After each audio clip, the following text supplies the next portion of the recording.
Hello दोस्तों, स्वागत है आपका अपने इस YouTube चैनल में। हम लोगों ने पिछले वीडियो में जैव प्रक्रम यानी लाइव प्रोसेस से सुपर 30 क्वेश्चंस का प्रैक्टिस किया था, यानी कि वैसे क्वेश्चंस जो एग्जाम्स में आपको पूछने की ज्यादा पॉसिबिलिटीज है उसका हमने प्रैक्टिस कर लिया था। आज हम लोग दूसरा चैप्टर यानी कि 10th क्लास में बायोलॉजी में दूसरा जो चैप्टर है उसका क्या नाम है, नियंत्रण एवं समन्वय। नियंत्रण एवं समन्वय,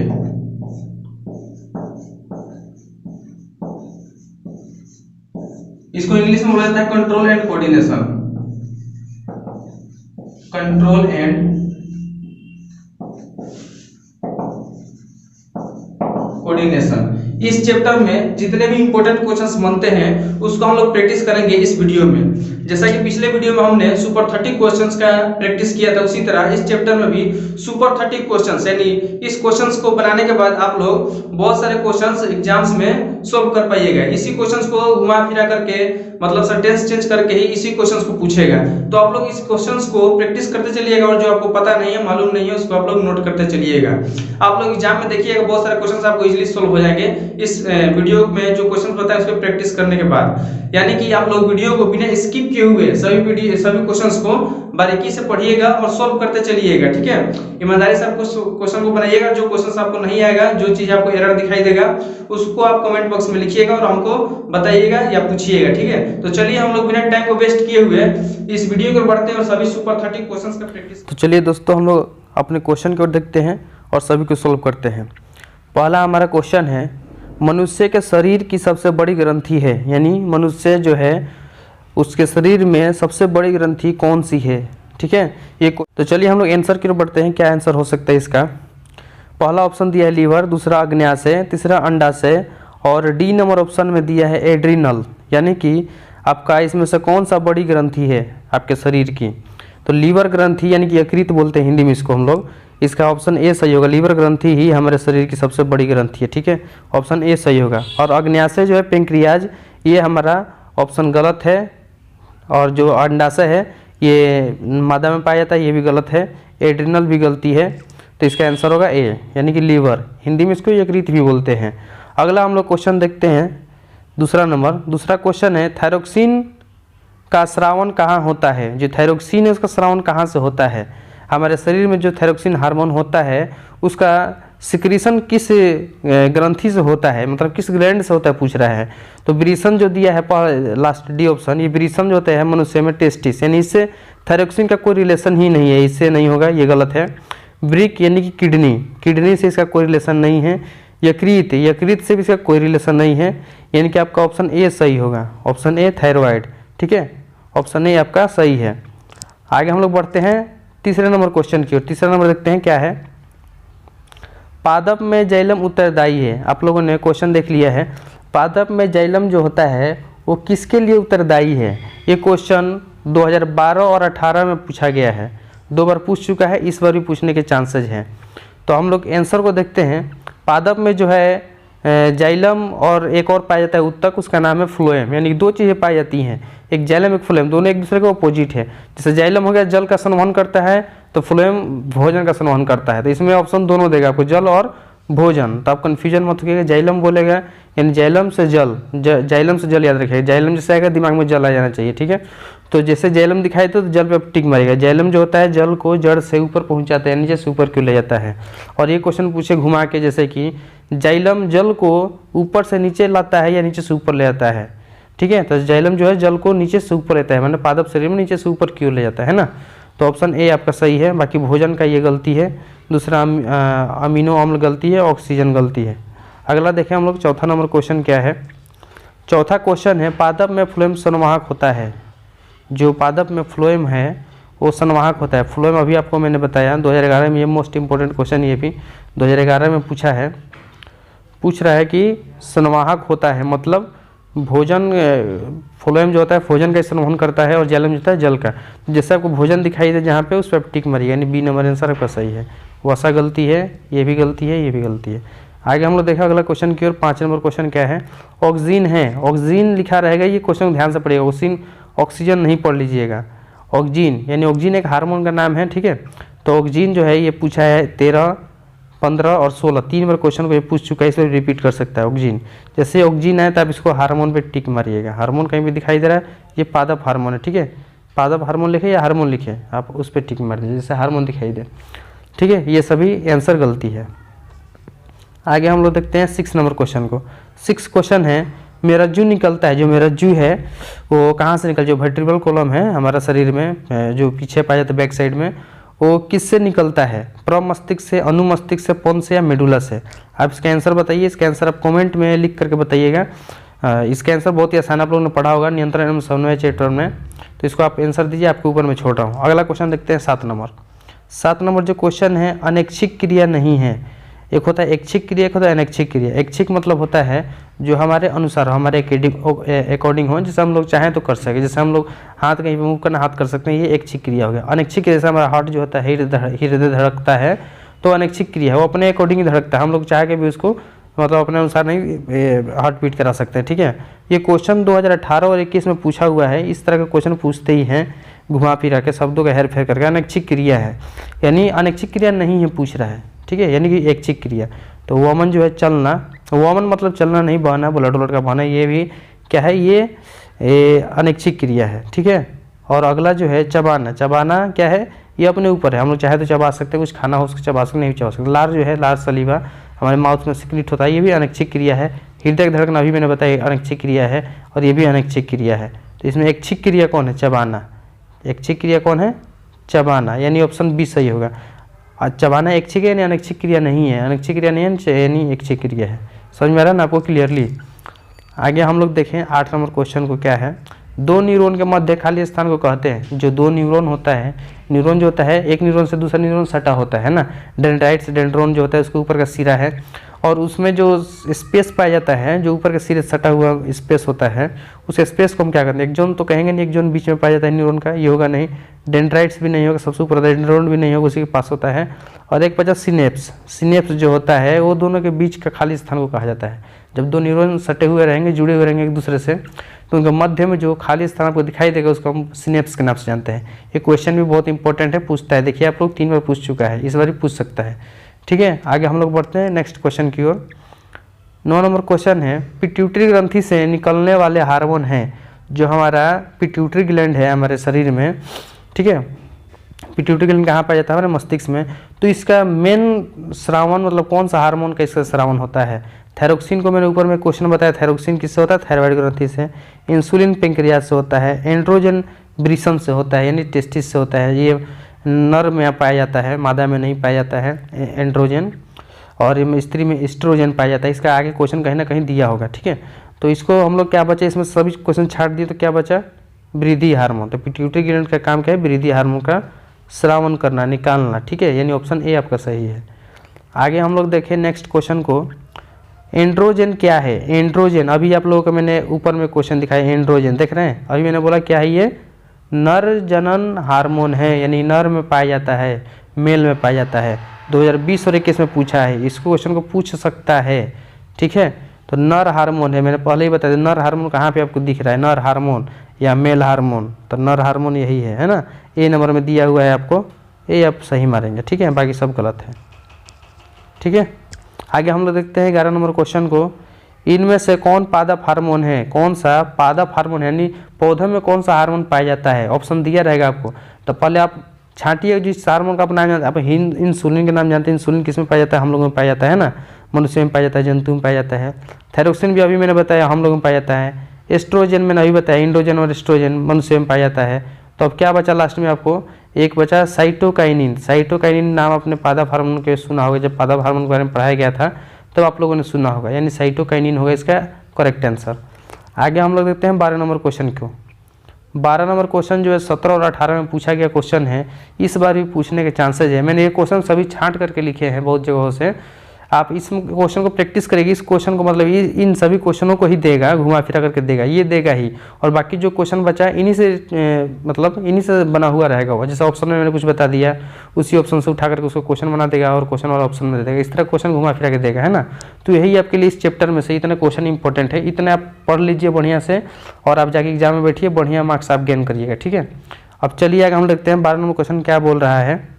बोल रहा है किस हार्मोन के प्रभाव से पत्तियां मुरझा जाती हैं, जो पत्तियां मुरझा जाती हैं, सूख जाती हैं और फिर झड़ जाती हैं, वो किस हार्मोन के कारण होता है। 2017 और 18 में पूछा हुआ क्वेश्चन है ये। पहला जो है ऑक्सिन से नहीं होता है, जिबरेलिन से भी नहीं होता है, साइटोकाइनिन से नहीं होता है। एक अम्ल पाया जाता है एब्सिसिक अम्ल, इसके कारण पत्तियां झड़ने लगती है, मुरझाने लगती है। ठीक है, एब्सिसिक अम्ल, सॉरी ये सही है गलत नहीं है, एब्सिसिक अम्ल। ठीक है, एब्सिसिक अम्ल पाया जाता है। अगला जो है 13 नंबर क्वेश्चन, इनमें से कौन अंतःस्रावी ग्रंथि नहीं है। अंतःस्रावी यानी इंडोक्राइन ग्लैंड, जिनका वहन किसी माध्यम के थ्रू होता है। ठीक है, जिन हार्मोन का वहन किसी माध्यम के थ्रू होता है, किसी नलिका के थ्रू होता है, उसे हम लोग अंतःस्रावी ग्रंथि कहते हैं। ठीक है, तो पिट्यूटरी ग्रंथि जो है ये अंतःस्रावी ग्रंथि में आता है। ठीक है, सबसे पहला थायराइड जो भी है अंतःस्रावी ग्रंथि में आता है, वृषण भी अंतःस्रावी में आता है। अब लास्ट में बचा यकृत, यानी कि यकृत इसका करेक्ट आंसर होगा। यकृत जो है अंतःस्रावी ग्रंथि नहीं है। आगे हम लोग बढ़ते हैं 14 नंबर क्वेश्चन की ओर। 14 नंबर क्वेश्चन बोल रहा है निम्न में से कौन सा अंग संवेदीग्राही नहीं है, मतलब संवेदना ग्रहण नहीं करता है। जो संवेदनाएं, जैसे हमको किसी ने मारा या फिर छुआ तो हम लोग को एहसास होता है ना, छूता है तो कि संवेदना है वो, उसको हम लोग ग्रहण करते हैं। तो संवेदना ग्रही हम लोग स्किन हो गया, जैसे में आँख हो गया, आँख से हम लोग देखते हैं लाइट वाइट कोई प्रकाश होता है, इसको हम संवेदना के रूप में लेते हैं। नाक से स्मेल करते हैं, कान से सुनते हैं, लेकिन दिमाग से डायरेक्टली कोई संवेदना हम लोग नहीं लेते हैं, यानी कि इसका ऑप्शन डी सही होगा। ठीक है, पूछा निम्न में से कौन सा अंग संवेदीग्राही नहीं है। नहीं है बोल रहा है तो दिमाग होगा। ठीक है, और संवेदीग्राही है तो आँख हो जाता, नाक हो जाता, कान हो जाता। ठीक है, तीनों हो जाता, लेकिन नहीं है पूछा तो दिमाग होगा। अगला जो है जड़ का अधोगामी वृद्धि, अधोगामी वृद्धि जो होता है जड़ का नीचे की ओर, वो किस कारण से होता है। अगर किसी लाइट कहीं से आ रहा है, उसके किसी पौधे का झुकाव होना, उसकी ओर वृद्धि होना लाइट की ओर, तो उसको प्रकाशानुवर्त कहते हैं, हम लोगों ने क्लास में पढ़ा था। और जलानुवर्तन है, कहीं जल दिखाई दे रहा है, जल की ओर किसी पौधे का वृद्धि हो रहा है, उसको जलानुवर्तन कहते हैं। रसायनानुवर्तन जो पौधे में होता है, रासायनिक अभिक्रिया, उसके द्वारा जो अनुवर्तन होगा उसको हम लोग रसायनानुवर्तन कहेंगे। और लास्ट में बचा गुरुत्वानुवर्तन, यानी गुरुत्वानुवर्तन पृथ्वी के नीचे की ओर, यानी जो जड़ है पृथ्वी में नीचे अंदर की ओर क्या होता है, वो नीचे की ओर वृद्धि करता है, यानी कि गुरुत्वानुवर्तन उसको हम लोग कहेंगे, गुरुत्वानुवर्तन। यानी ऑप्शन बी आपका करेक्ट आंसर है, option B is correct answer. Next हम लोग देखते हैं 16 नंबर क्वेश्चन क्या पूछ रहा है। 16 नंबर क्वेश्चन पूछ रहा है मेडुला पोन्स और अनुमस्तिष्क किसका भाग है। 2018 में पूछा हुआ क्वेश्चन है ये, इस क्वेश्चन को घुमा के पूछ सकता है इस बार भी, है ना। तो मेडुला पोन्स और अनुमस्तिष्क ये किसका है। हमारे मस्तिष्क तीन भाग में बटा हुआ है, आप लोग को मैंने क्लास में बताया था, जिन्होंने क्लास किया उनको पता है। 3 भागों को मैं फिर से बता दे रहा हूँ। 3 भाग होता है हमारे मस्तिष्क का, पहला अग्र मस्तिष्क, दूसरा मध्य मस्तिष्क, तीसरा पश्च मस्तिष्क, और एक होता है प्रमस्तिष्क। ठीक है, इसी में से ये 3 जो है मेन, ये 3 पार्ट होते हैं इनका। ठीक है, तो हम लोग पूछ रहे हैं पोन्स मेडुला और एक था पोन्स मेडुला और दूसरा अनुमस्तिष्क, ये तीनों जो है तीनों पाया जाता है पश्च मस्तिष्क में, है ना, यानी पश्च मस्तिष्क इसका करेक्ट आंसर है। ठीक है, आगे हम लोग बढ़ते हैं नेक्स्ट क्वेश्चन की ओर, जो 17 नंबर क्वेश्चन है। निम्न में से कौन सा संवहन उत्तक है। संवहन मतलब अगर पौधों में पूछे तो संवहन का काम कौन सा करता है, जाइलम और फ्लोएम करता है। ठीक है, तो और मनुष्य में पूछे, जंतु पूछे तो आर्टरी और वेन, धमनी और सिरा, अगर आपने नाम सुना होगा। तो इसमें देखिए पौधों में पूछ रहा है, एपिडर्मिस बाह्य चर्म को कहा जाता है, ये नहीं होगा। फ्लोएम होगा, जाइलम होगा, दोनों संवहन का कार्य करता है, इसलिए संवहन उत्तक भी कहते हैं इसको हम लोग। यानी ऑप्शन डी, बी और सी दोनों होगा। ठीक है, बी और सी करेक्ट आंसर होगा। शरीर का संतुलन बनाए रखता है, 2021 में पूछा हुआ क्वेश्चन है, शरीर का संतुलन बनाने में कौन सहायक होता है। ठीक है, ऑप्शन आपको दिया है, इसमें चारों में से आप बताइए कौन सा हो सकता है। शरीर का संतुलन बनाए रखने में सेरिबेलम, आपने नाम सुना होगा, सेरिबेलम जो हमारे मस्तिष्क में पाया जाता है, ये सेरिबेलम ही हमारे शरीर के संतुलन को बनाए रखता है। ठीक है, अगला हम लोग देखते हैं क्वेश्चन 19 नंबर, रासायनिक अभिक्रिया के दौरान किसी पदार्थ में ऑक्सीजन का जुड़ना कहलाता है। अगर किसी रासायनिक अभिक्रिया में कोई केमिकल रिएक्शन हो रहा है, उसमें ऑक्सीजन अगर ऐड हो रहा है तो उसको हम लोग क्या कहेंगे, है ना, ऑक्सीजन का ऐड होना क्या कहेंगे हम लोग। ठीक है, तो उसको हम लोग क्या कह सकते हैं, ऑक्सीजन का ऐड होना उपचयन, है ना, उपचयन उसको हम लोग कहेंगे। रासायनिक अभिक्रिया में अगर ऐड हो रहा है तो उपचयन, अगर निकल रहा है पूछेगा इसका क्वेश्चन को घुमा के पूछेगा निकल रहा है तो उसको हम लोग कहेंगे अपचयन, है ना। इसका आंसर क्या होगा? अपचयन। देखिए 2019 में पूछा हुआ है ये अपचयन। अब एक पाली में ये पूछ लिया, दूसरा पाली में एक क्वेश्चन पूछेगा, इसमें जुड़ता है तो दूसरा पूछेगा, निकलता है तो निकलता पूछेगा तो अपचयन, है ना।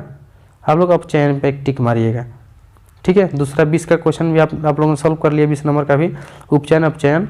अब आगे हम लोग बढ़ते हैं, यहाँ पर निकलना पूछा या हास बोले, हास मतलब भी निकलना होता है, तो उसको हम लोग अपचयन पे टिक मारेंगे। अगला है टेस्टोस्टेरोन स्रावीय होती है, स्रावीय मतलब स्रावित होती है, निकलती है। टेस्टोस्टेरोन जो हार्मोन है, इसका नाम देखिए टेस्टो मतलब टेस्टिस, यानी टेस्टिस से ही बना हुआ है ये, यानी टेस्टिस में पाया जाता है, जाहिर सी बात है, नाम उससे रिलेटेड है। तो ब्रिक तो होगा नहीं, ब्रिक को हम कहेंगे ना, ब्रिक को इंग्लिश में किडनी कहते हैं। अंडाशय होगा नहीं, ओवरी बोलते हैं। गर्भाशय भी नहीं होगा। लास्ट में बचा विरिसन, विरिसन यानी होता है टेस्टिस, टेस्टिस से निकलता है टेस्टोस्टेरोन, यानी विरिसन इसका करेक्ट आंसर होगा। ऑप्शन डी इसका सही आंसर है, ठीक है।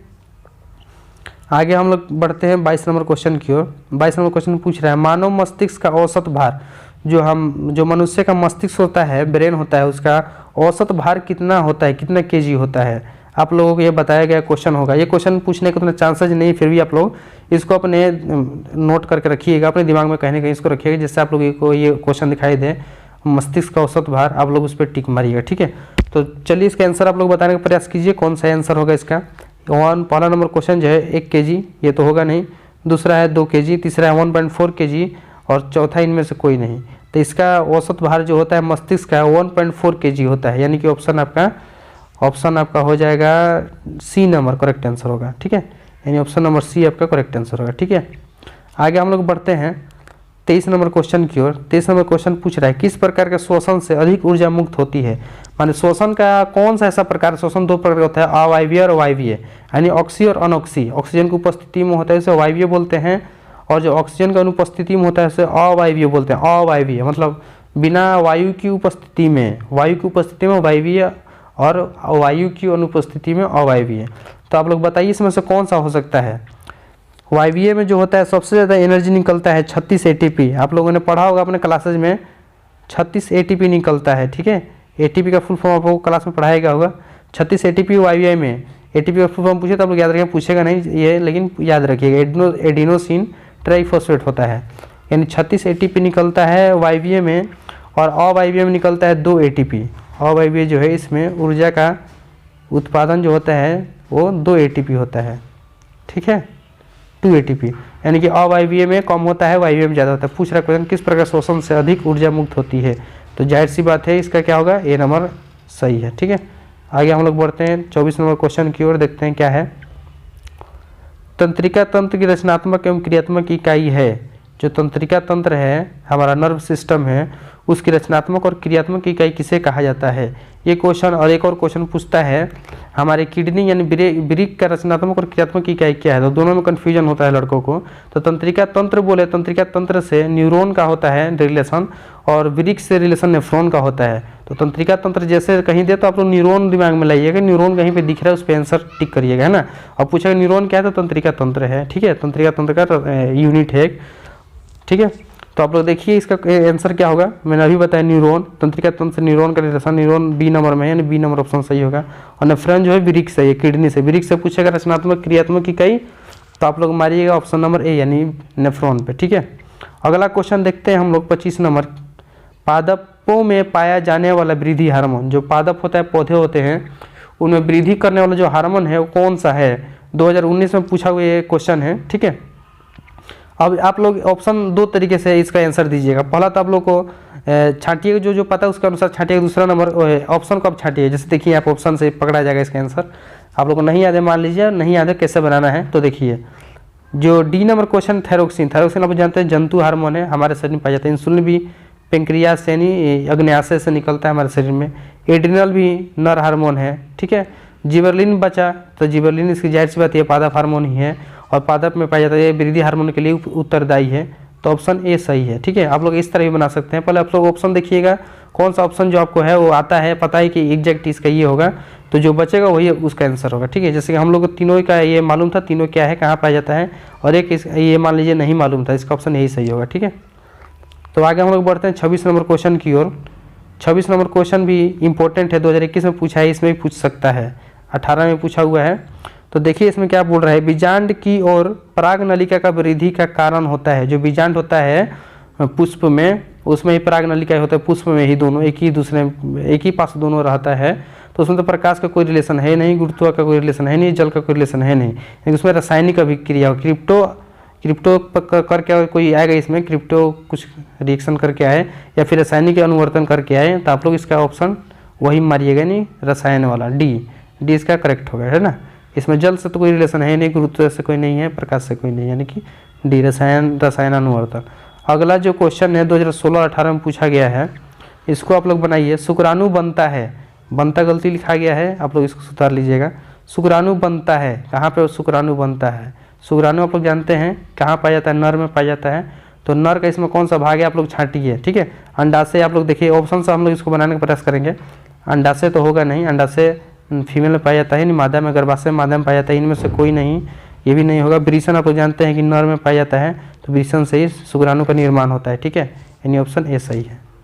चलिए आगे हम लोग बढ़ते हैं अगला क्वेश्चन की ओर। अगला क्वेश्चन है, ऑक्सीजन का वाहक है, हमारे शरीर में जो ऑक्सीजन वहन करता है, ऑक्सीजन गमन करता है, वो किसके माध्यम से करता है? कौन उसको पूरे शरीर में घुमाता है, मतलब कौन उसको सवारी कराता है, एक तरह से कौन लेकर के जाता है?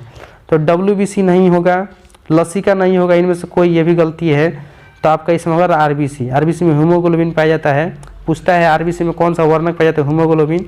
RBC का जीवन काल कितना होता है, ये भी पूछता है। और RBC लाल क्यों दिखाई देता है, इस तरह पूछेगा, ठीक है। हीमोग्लोबिन क्या है, RBC में पाया जाने वाला वर्णक है। इस तरह क्वेश्चन अगर घुमा फिरा के पूछे तो आप लोग को इजीली दे दीजिएगा, है ना। इन्हीं से क्वेश्चन रिलेटेड पूछेगा, अलग से कोई क्वेश्चन नहीं पूछेगा, यही सब क्वेश्चन को घुमा फिरा करके पूछेगा। तो आप इसको प्रैक्टिस मन से करिए, नोट करते चलिए जो आपको नहीं याद है। अगला क्वेश्चन देखिए 29 नंबर, RBC की जीवन अवधि, अभी हमने बोला RBC की जीवन अवधि पूछता है। तो देखिए क्वेश्चन 2021 में पूछा हुआ है, 2021 में पूछ दिया है और इस बार भी पूछ सकता है। तो जब भी RBC की जीवन काल पूछेगा तो 120 कहीं पे दिखाई दे, उस पर टिक मार दीजिएगा, यानी 120 इसका करेक्ट आंसर है। अगला WBC भी पूछता है, वो भी देखिए कहीं इसमें दिया होगा, हाँ WBC दिया ही है। WBC वाइट ब्लड सेल पूछता है, फुल फॉर्म भी पूछता है कभी कभी WBC और RBC का फुल फॉर्म। तो WBC का होगा रेड, R से रेड, B से ब्लड और C से कॉर्प्यूसेल्स, यानी आप लोग सेल लिखिएगा, सेल यानी कोशिका। उसी तरह WBC जो है वाइट ब्लड सेल होता है, तो वाइट ब्लड सेल पर आप टिक मारिएगा। और जीवन काल पूछे तो इसका होगा 12 से 20 दिन, यानी कि ये 12 से 20 दिन तक जीवित रह सकता है ना। 12 से 20 दिन जहाँ दिखाई दे उस पर टिक मारिएगा, 12 से 20 दिन इसका राइट आंसर है।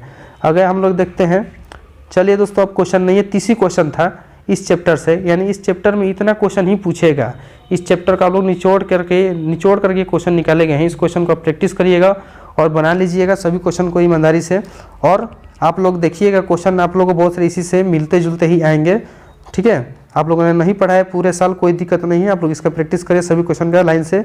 अगर आप लोग इसका PDF चाहिए तो आप लोग नीचे कमेंट में लिख सकते हैं, आपको मैं PDF प्रोवाइड करा दूंगा। और मैंने एक सवाल भी दिया आपको बनाने के लिए, उसके आंसर आप कमेंट में लिख करके दीजिए, ठीक है।